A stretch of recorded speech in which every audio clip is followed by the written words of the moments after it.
Let us now continue the patterns that we observe. If I look at this first picture, I see there's 1 square,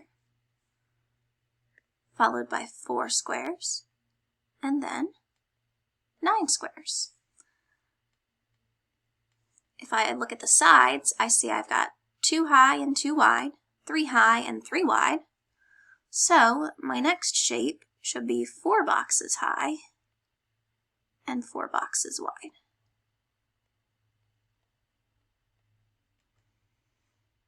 Which will have 16 boxes. If I continue my pattern, the next box will be a 5 by 5.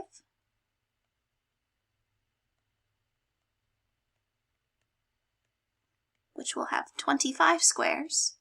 And then the last one will be a 6 by 6 with 36 squares.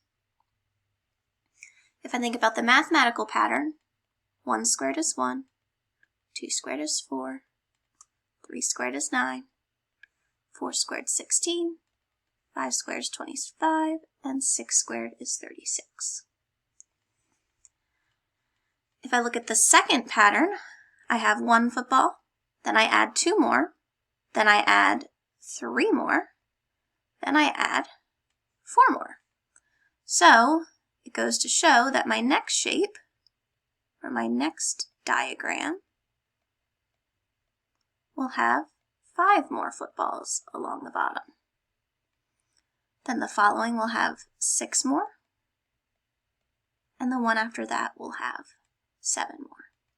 I will let you guys finish drawing those. And then in this last one, I've got 1 red star and 2 blue, 1 red and 4 blue, 1 red and 6 blue.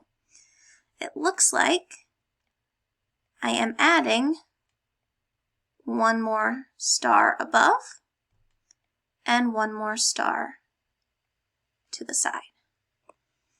So if I continue, this one will have 5 blue stars and 5 blue stars this way. And the last one will have 6 above and 6 beside. We're using our inductive reasoning to continue our